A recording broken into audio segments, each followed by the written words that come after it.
প্রতিদিন ভোরের সূর্য ওঠার সঙ্গে সঙ্গেই আটিবাজারের দুই পারের মানুষের চলাচলে সরব থাকে এই সেতুটি।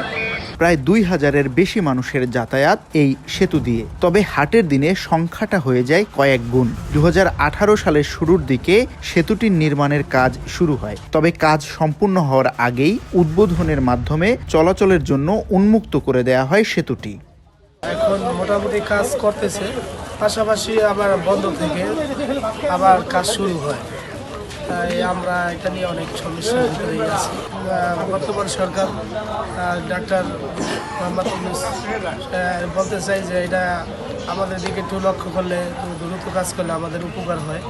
কারণ আমরা এখানে ব্যবসা করতেছি অনেক দিন যাবত। এখন বর্তমানে ব্যবসা নিয়ে অনেক সমস্যা আছে, মানুষেরও দুর্ভোগ, অনেক সমস্যার ভিতরে আছে। প্রায় দীর্ঘ 6 বছর চলে যাওয়ার পরও সেতুটির কাজ সম্পূর্ণ না হওয়ার কারণে বেশ দুর্ভোগে পড়েছেন স্থানীয়রা। সেতু পারাপারের সময় অস্থায়ী খাড়া সিঁড়ি ব্যবহার করায় যে কোনো সময় দুর্ঘটনার শিকার হতে পারে যে কেউ। যায়, তারপরে ছোটো বাচ্চারা যায়, যে কোনো সময় ভেঙে যেতে পারে। ঠিক আছে, অনেক ঝুঁকিপূর্ণ। তারপরে উঠতে অনেক কষ্ট হয়, মুরব্বীরা উঠতে অনেক সমস্যা হচ্ছে।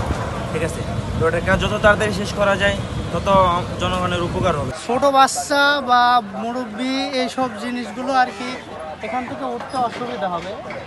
তাড়াতাড়ি কাজটা করলে পারে আমাদের সকলদের জন্য সুবিধা হয়। দুই পাড়ের মানুষের যাতায়াত, গাড়ি এবং মালামাল পরিবহনের জন্য সেতুটির নির্মাণ কাজ শুরু হলেও কাজ শেষ না হওয়ার কারণে অস্থায়ী বাজার বসে সেতুটির উপর।